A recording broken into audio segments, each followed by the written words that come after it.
The sun was setting over the junkyard when Ho heard the strange sound. It was soft, like a small animal crying. He stopped walking and listened carefully. The sound came from somewhere near the old ship parts at the back of his yard. Ho had owned this junkyard for 12 years. He lived alone on the border colony of Haven 7, a small planet that most people forgot existed. Ships came and went, dropping off broken machines and old parts that nobody wanted. Ho fixed what he could and sold it to travelers. It was a quiet life, a lonely life, but it was his life. He walked slowly toward the sound. His boots made soft noises on the dirt ground. The evening air was cool, and the first stars were appearing in the purple sky. Ho moved between piles of metal and broken engines. The crying sound grew louder. Then he saw it. Between two large pieces of an old cargo ship, there was a small shape. At first, Ho thought it was a dog or some wild animal, but as he looked closer, his heart stopped beating for a moment. It was a child, but not a human child. The small creature had scales that should have been bright green, but they looked dull and gray from hunger. Two tiny wings were folded against its back. A long tail curled around its thin body. The child was shaking badly, and its eyes were closed tight. A dragon child. Ho felt fear run through his body. Everyone in the galaxy knew about the. They were one of the most powerful species in known space. Their adults stood 3 meters tall with scales harder than metal. They could breathe fire hot enough to melt starship armor. Most species feared them and stayed far away from their territory. But this was just a child, a very small, very sick child. Ho looked around the junkyard. There was no adult anywhere. No ship had landed recently. How did this child get here? Where were its parents? The child made another soft crying sound. It was the saddest thing Ho had ever heard. He knew he should walk away. They were dangerous.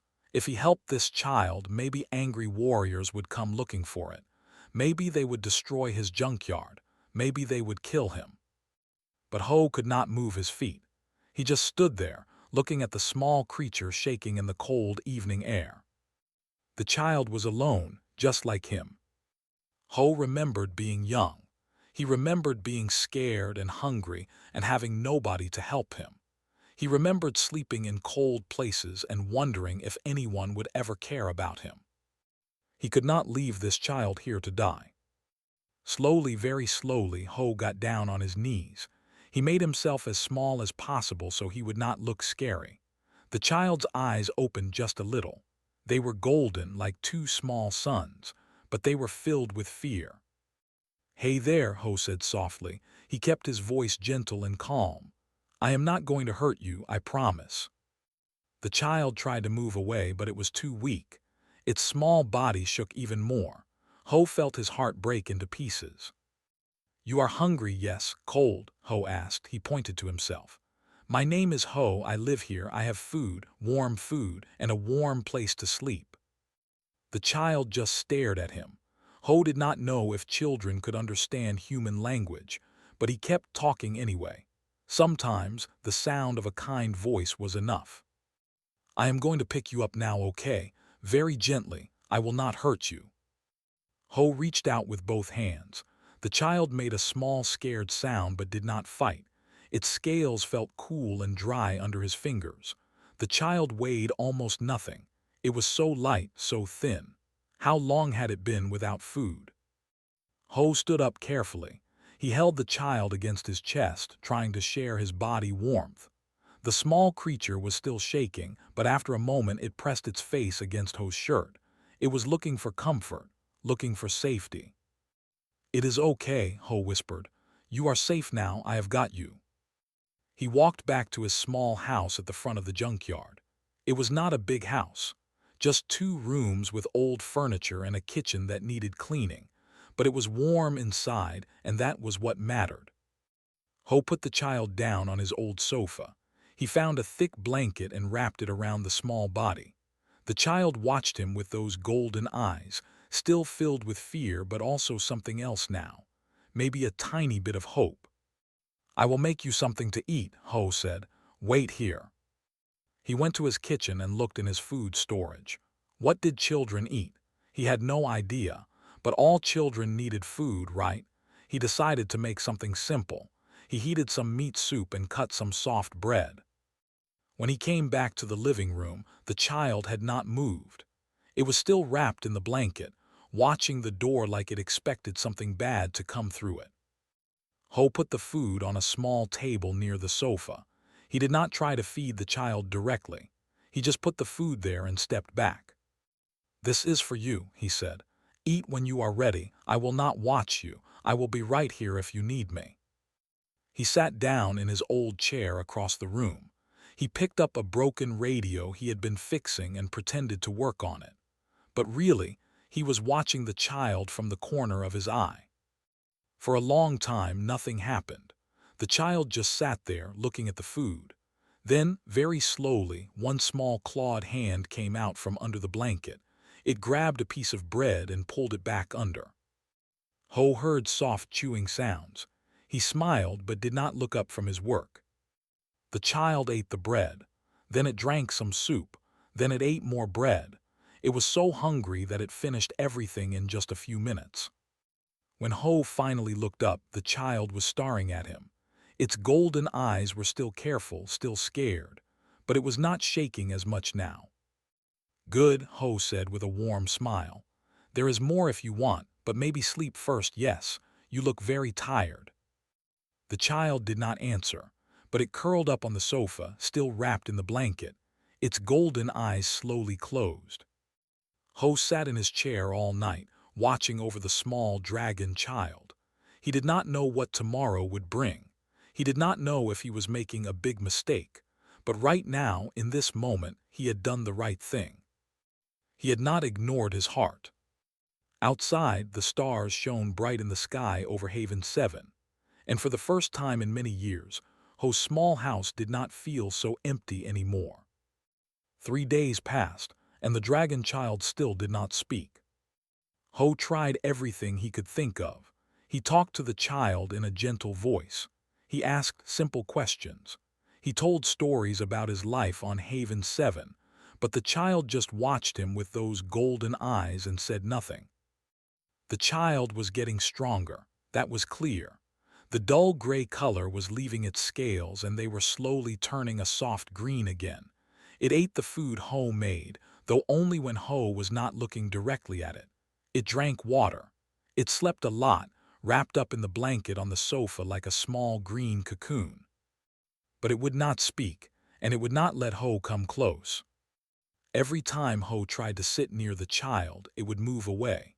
If he reached out a hand, the child would pull back. It was like trying to become friends with a wild bird. One wrong move and all the trust would break. Ho understood. The child had been hurt before, not just by hunger but by something worse. Someone had made this child afraid of people. Someone had broken its ability to trust. So Ho stopped trying to get close. Instead, he just lived his normal life and let the child watch. Every morning, he woke up early and made breakfast. He always made extra food and put it on the small table near the sofa. Then he would go outside to work in the junkyard. Every afternoon, he came back inside to eat lunch.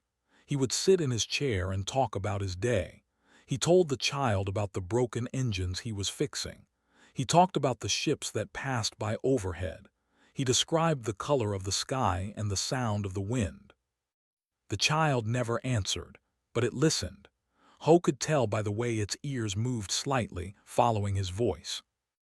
On the fourth day, something changed. Ho was sitting in his chair after dinner, reading an old book. The child was on the sofa as usual. Then, very quietly, the child got up from the sofa and walked across the room. Ho pretended not to notice. He kept his eyes on his book, but his heart was beating fast. The child stopped about 2 meters away from his chair. It stood there for a long moment looking at Ho. Then it sat down on the floor. Not close, but not far away either. Ho turned a page in his book. He did not look at the child, but inside he felt warm. This was progress. The next few days followed a new pattern. The child would sit on the floor near Ho's chair every evening. Each day, it sat a little bit closer. It was like watching a flower slowly open. On the seventh day, Ho decided to try something. After dinner, he did not sit in his chair to read. Instead, he sat on the floor with some small machine parts and began to work. "I am fixing a communication device," he said to no one in particular. "It belonged to a trader who came through last month. Very old design, but interesting." He worked quietly, explaining each step as he went. He did not look at the child, but he could feel those golden eyes watching his hands. After about an hour, something touched his arm. Ho looked up slowly. The child was right next to him, looking at the machine parts with curious eyes. Its small clawed hand was resting on Ho's sleeve. "You want to see?" Ho asked softly. The child nodded. It was the first real response Ho had gotten. He smiled and held up a small circuit board. "This part controls the signal. See these little lines? They carry electricity from here to here." The child leaned closer to look. Its golden eyes were wide with interest. For the first time, it did not look scared. It looked like what it was, a curious child. Ho spent the rest of the evening showing the child how the communication device worked.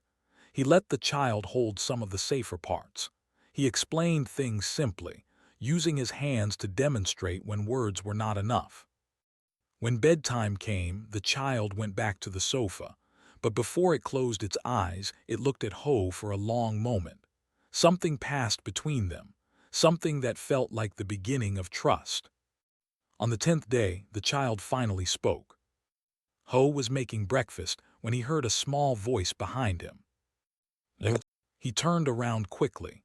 The child was standing in the kitchen doorway, wrapped in its blanket. It had spoken. After all these days of silence, it had finally spoken. "What did you say?" Ho asked gently. "My name," the child said. Its voice was soft and rough from not being used. "My name is—" Ho felt tears come to his eyes. He blinked them away quickly. "That is a good name. I am Ho, but you already knew that." Nodded, it took a small step into the kitchen. "You are kind, different."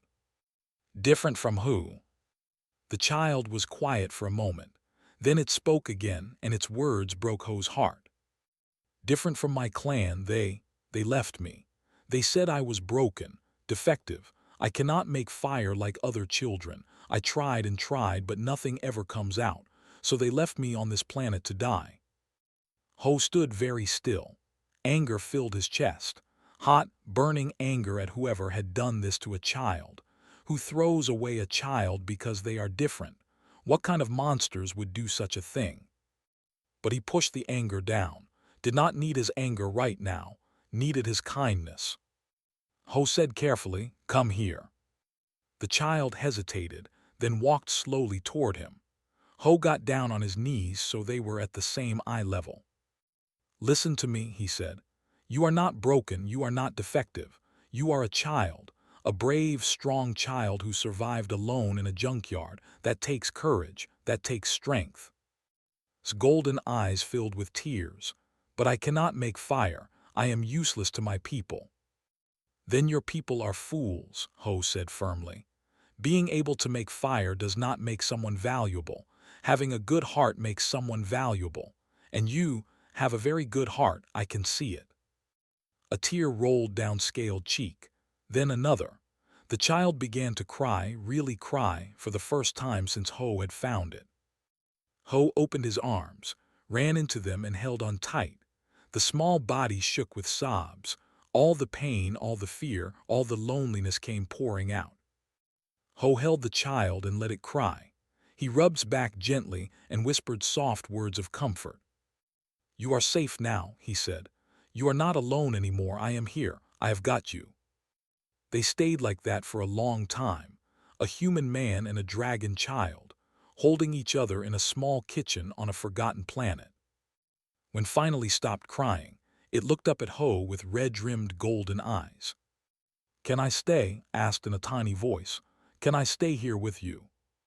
Ho smiled and wiped a tear from the child's cheek. "Yes," he said. You can stay as long as you want. This is your home now, if you want it to be. Nodded, then for the first time it smiled.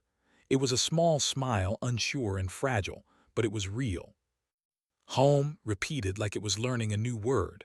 I have a home. Ho hugged the child again. Yes, you have a home, and you have me. Outside, the sun rose over Haven 7, painting the sky in shades of orange and pink. A new day had begun, a new chapter in both their lives. And in that small house at the edge of a junkyard, two lonely souls had found each other. The weeks passed like water flowing down a gentle stream, slowly, quietly, but always moving forward. Changed so much that sometimes Ho could not believe it was the same child he had found in the junkyard. The thin, scared creature was gone. In its place was a lively young dragon with bright green scales and curious golden eyes that always wanted to learn new things. Every morning, woke up early with Ho. The child would sit at the kitchen table and eat breakfast while Ho talked about the work planned for the day. Then they would go out to the junkyard together. At first, just watched. The child sat on an old crate and observed everything Ho did. But soon, watching was not enough. Wanted to help. Can I try? Asked one day when Ho was removing a fuel line from a broken engine. Ho smiled. Of course, come here, let me show you. He guided small clawed hands, showing the child how to grip the tool correctly. The fuel line was stuck and had to pull hard, but finally it came loose. I did it, shouted, holding up the fuel line like a trophy. Good job, Ho said, ruffling the scales on top of his head. You are a natural mechanic. From that day on, helped with everything. The child handed Ho tools when he needed them, learned to sort metal pieces by type and size. When small parts fell into tight spaces, his thin arms could reach them easily. They made a good team. One afternoon, a trading ship landed at the junkyard. This was normal. Ships came every few weeks to buy parts or sell scrap, but this was the first ship since had arrived. Stay inside, Ho told, just until I know who they are. His golden eyes went wide with fear. Are they coming for me? Ho looked out the window. The ship was human-made, old and rusty, not a vessel. No, they are human, but still stay here. I will be back soon. He went outside to meet the traders. They were a woman and a man, both tired-looking and friendly. The woman's name was Bora and the man was her brother. They traveled from planet to planet, buying and selling whatever they could find. We need engine parts, Bora said. Class 4 thrusters if you have them. I might have something, Ho replied. Come, I will show you. They walked into the junkyard. Ho led them to a pile of engine components. While Bora looked through the parts, something made Ho turn his head. Was standing at the edge of the house, peeking around the corner. The child's curiosity had won over its fear. Bora noticed too. She stopped looking at the engine parts and stared at with wide eyes. Is that a child? She asked in a shocked voice. Ho stepped forward, putting himself between the traders and, yes, his name is, he lives with me now. Laughed nervously. A human raising of that is crazy. Where are its parents, its clan? They abandoned him, Ho said flatly. He has no one else. Bora exchanged looks. They seemed unsure what to say. Is that safe? Bora asked carefully. They are not known for being friendly. What if they come looking for it? Him, Ho corrected. What if they come looking for him? And if they do, I will deal with it. Walked closer, standing beside Ho. The child looked up at the traders with wary eyes. Ho takes care of me, said quietly. He is my family now. Something in Bora's face softened. She looked at the small dragon child standing so close to the human man.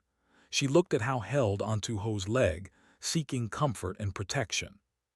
Well, she said, smiling a little, it seems you have found yourself quite a helper, Ho. The tension in the air broke, laughed this time for real. A dragon mechanic, now I have seen everything. They finished their business and bought the engine parts they needed. Before leaving, Bora knelt down to look at. "You are lucky," she said to the child. "Not many humans would do what he is doing for you. Remember that." Nodded seriously. "I know, Ho is the best human." Bora smiled and stood up. "Take care of each other," she told Ho. "The galaxy is not always kind to people who are different." "I know," Ho said. "We will be careful." After the traders left, was quiet for a long time. They went back inside the house and sat on the sofa thinking. "What is wrong?" Ho asked. "The woman said I am lucky," replied slowly. "She said not many humans would help me. Why? Why did you help me when others would not?" Ho sat down next to. This was the first time the child had asked such a direct question. "Because I know what it is like to be alone," Ho said honestly. "When I was young, I had no family either. I lived on the streets of a big city. I was hungry and scared all the time. Some people walked past me like I did not exist, but some people stopped. Some people helped, and those people saved my life." Listened carefully, golden eyes fixed on Ho's face. "When I saw you in the junkyard," Ho continued, "I saw myself. I saw a child who needed help, and I knew I could not walk past. I had to be one of the people who stops." Was quiet for a moment. Then the child moved closer and leaned against Ho's side. "You are a good person," said softly, "the best I have ever met." Ho put his arm around the child. "You are pretty great yourself, little one." They sat together as the sun set outside. The sky turned from blue to orange to purple. Stars began to appear, tiny points of light scattered across the darkness. Ho said suddenly, "Yes, I am glad they left me here." Ho looked down at the child in surprise. "What do you mean?" "My clan. I am glad they left me on this planet. If they had not, I never would have found you. I never would have found a real home." Ho's heart swelled with emotion. He hugged. "I am glad too," he whispered, "so very glad." Looked up at him with those bright golden eyes. "Safe here," the child said. Those were the same words had said when they first started talking, but now they meant so much more. "Safe here," Ho agreed, "always." The evening grew late and fell asleep against Ho's side. The child's small body rose and fell with each peaceful breath. A soft sound came from his throat, almost like a purr. Ho sat very still, not wanting to wake the sleeping dragon.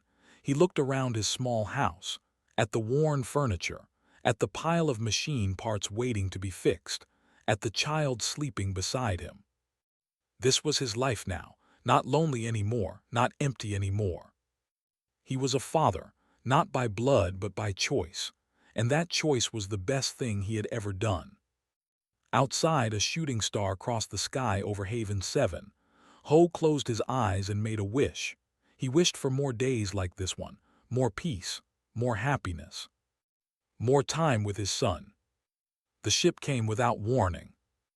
It was a cold morning, and Ho was teaching how to repair a navigation system. They were both focused on the work, heads bent over the machine, when a dark shadow passed over the junkyard. Ho looked up, his blood turned to ice. The ship was massive.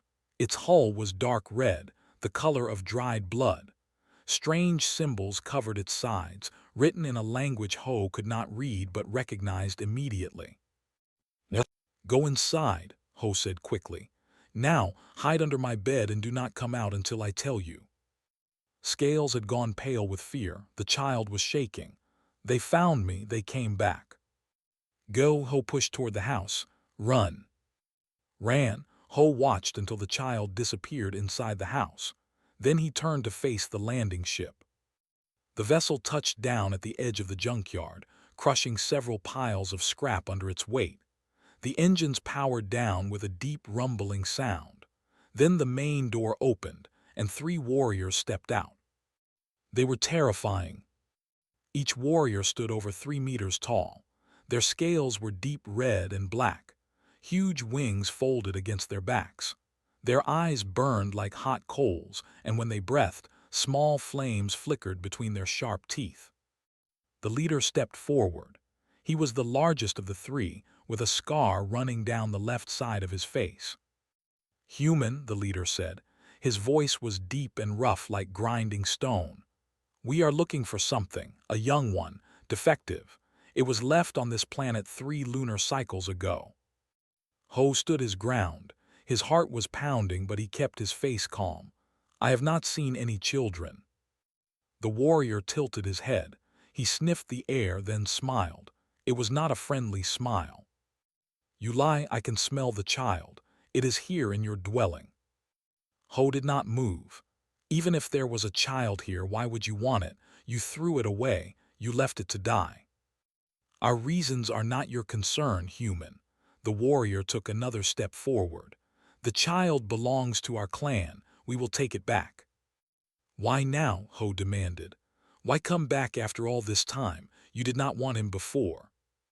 The second warrior, a female with scales as black as night, spoke up. "There are political matters. Other clans have learned what we did. Abandoning young brings great shame. We must recover the child to save our honor."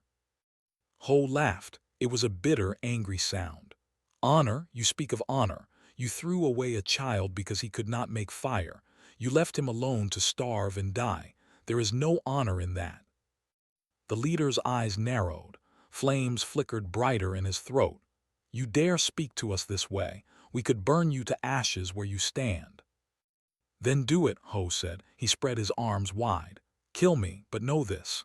That child you threw away, he is the bravest, kindest soul I have ever met. He is worth more than all of you together, and I will not let you take him." The three warriors looked at each other in confusion. They had never seen a human act this way before. Humans were supposed to be weak, afraid. They were supposed to run or beg for mercy. This human did neither. "You would die for a defective dragon child?" the female warrior asked. She seemed genuinely puzzled. "He is not defective," Ho said firmly. "And yes, I would die for him. He is my son." Silence fell over the junkyard. The wind blew cold between the piles of metal scrap. The three warriors stared at the small human man who stood before them without fear. "Your son," the leader repeated slowly. "A human claims a child as his own." "Yes, I found him, I fed him. I gave him a home when you abandoned him. I love him, that makes him my son. Blood does not matter, heart does."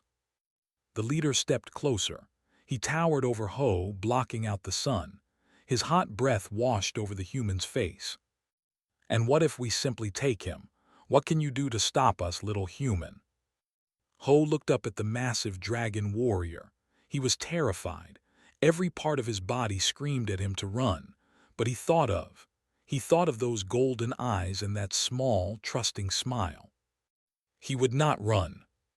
"Maybe I cannot stop you," Ho admitted. "You are bigger than me, stronger. You can breathe fire. I am just a junkyard owner on a forgotten planet, but I will fight. I will fight until my last breath. And even if you kill me, I want you to know something." The warrior raised one scaled eyebrow. "What?" "Every night since you left him, that child cried himself to sleep. He asked himself what was wrong with him, why his own people did not want him. You broke something inside him, and I have spent weeks trying to fix it. I am finally starting to see him smile again. You do not get to take that away." Ho's voice cracked with emotion.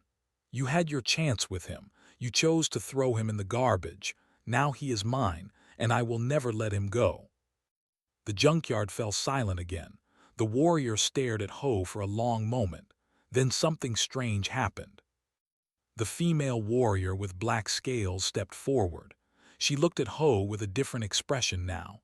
Not anger, something more like respect. "In all my cycles of life," she said quietly, "I have never seen such a thing. A human who would die for one of our young. A human who loves a child not his own blood." The third warrior, who had been silent until now, spoke up. "Perhaps we were wrong about humans. Perhaps there is more to them than we believed."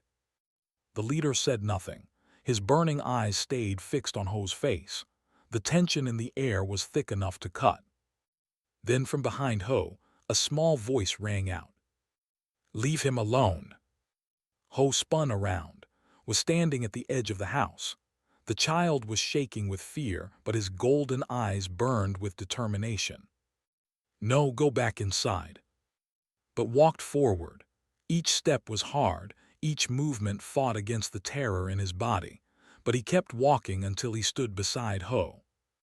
"You left me to die," said to the warriors. His voice trembled but did not break. "You said I was worthless, but Ho found me.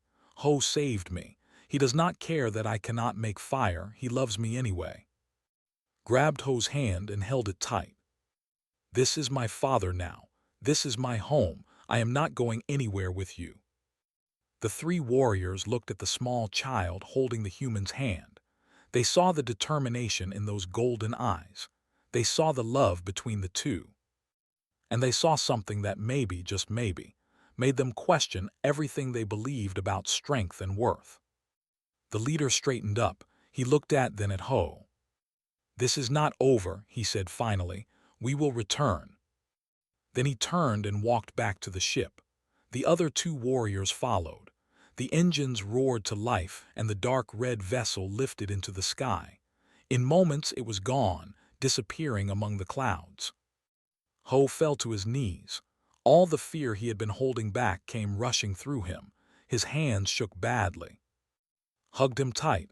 "You did not run, you stayed for me." Ho wrapped his arms around the child. Tears rolled down his face. "Always," he whispered, "I will always stay for you." They held each other as the cold wind blew through the junkyard. The danger was not over. They would come back. But for now they were together, and that was all that mattered. Word spread fast through Haven 7.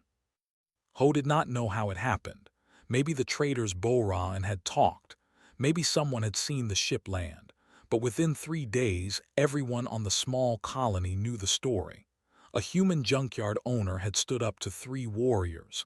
He had refused to give up a dragon child, and somehow he had lived. The first visitor came on a bright afternoon. Ho was working outside when an old man walked through the junkyard gate. His name was Dong, and he ran a small farm on the other side of the colony. Ho had sold him tractor parts once or twice over the years. "Heard about what you did," Dong said. He carried a wooden box in his arms. "Brought you some food, vegetables from my farm for you and the little one." Ho did not know what to say. He and Dong had never been more than polite strangers. "Thank you, that is very kind." Dong shrugged. "What you did took courage. Not many would have done it. The least I can do is bring some carrots." He put the box down and walked away. Ho stared after him in surprise. The next day 3 more people came. A young woman named who fixed starship engines. An old couple Sang and me who ran a trading post near the colony center. They all brought things: food, tools, blankets. "For the cold nights," Me said, handing over a thick quilt. "Make sure that child stays warm." Hid inside during these visits, still afraid of strangers. But through the window the child watched the humans come and go. Each time, eyes grew wider with confusion. "Why are they helping us?" asked one evening. "They do not even know me." Ho smiled. "That is what humans do. When something is right, we stand together. When someone is brave, we support them." "But you were the one who was brave, not them." "Standing up to those warriors was just the start," Ho explained. "Now comes the harder part, building a community, making sure we are not alone when they come back. That takes more than one person. It takes all of us." Thought about this for a long moment. The child was beginning to understand something important about humans. They were not strong-like. They could not breathe fire or fly, but they had something else. They had each other. On the 5th day, they returned. This time 5 ships came instead of 1. They filled the sky like dark clouds blocking out the afternoon sun. Ho's heart sank when he saw them. 5 ships meant dozens of warriors. Too many to fight. Too many to stop. But he was not alone. When the ships landed around the junkyard, Ho stepped outside to find something unexpected. 30 humans stood between him and the vessels. Farmers, traders, mechanics, shopkeepers, young and old, men and women, they had all come. Dong stood at the front of the group. He held a metal pipe in his hands like a weapon. "We heard the ships coming. Figured you might need some company." Was there too, carrying a heavy wrench. "Nobody threatens one of our own and gets away with it."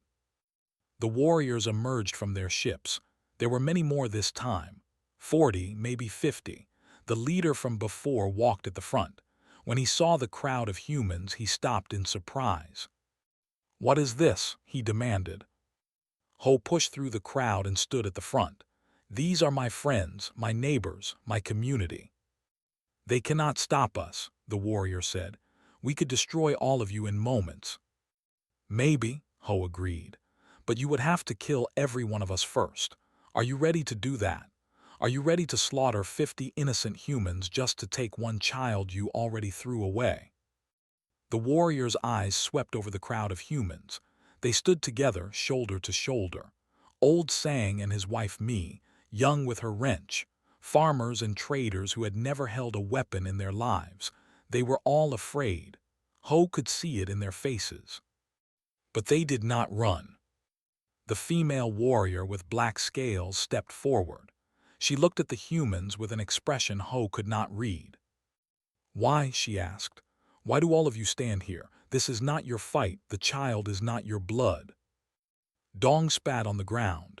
"That man standing there saved a child's life when no one else would. He gave that kid a home, a family. That is worth protecting. That is worth fighting for." "Blood does not make family," added. "Love does, and we love our own." The black-scaled warrior turned to look at her leader. Something passed between them. A long, silent conversation that Ho could not understand.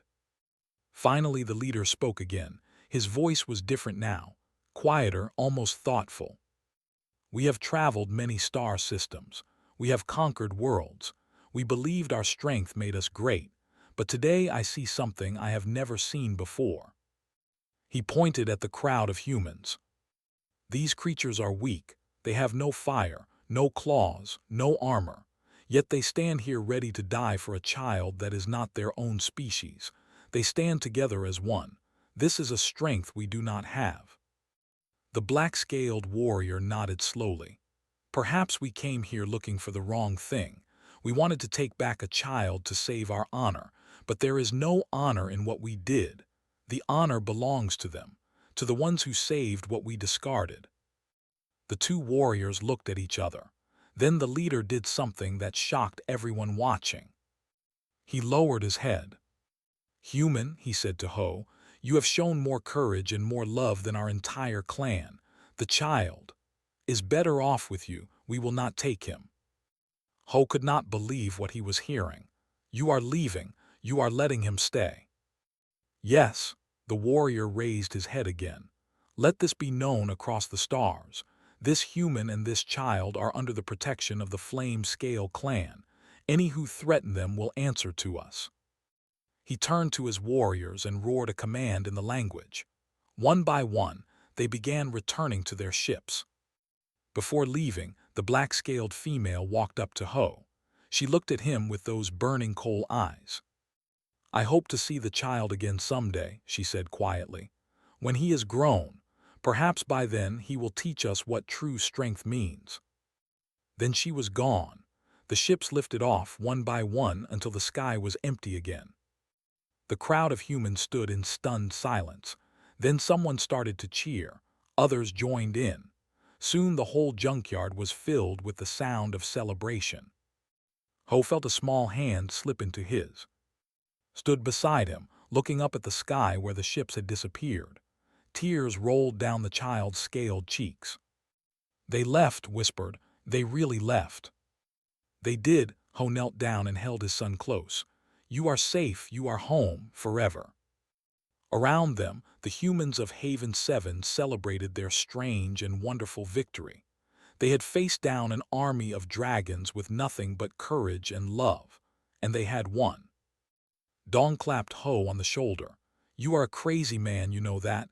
Absolutely crazy. Ho laughed. Maybe, but look what we did. Look what we all did together. Tugged on Ho's sleeve. The child's golden eyes were shining bright. Ho, I want to tell you something. What is it? The small dragon child smiled. It was the biggest smile Ho had ever seen. I love you, father. Ho's heart swelled until he thought it might burst.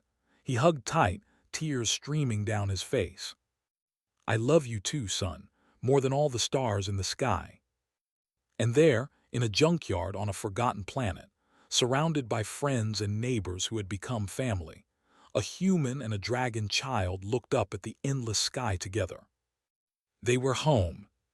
They were loved. They were exactly where they belonged,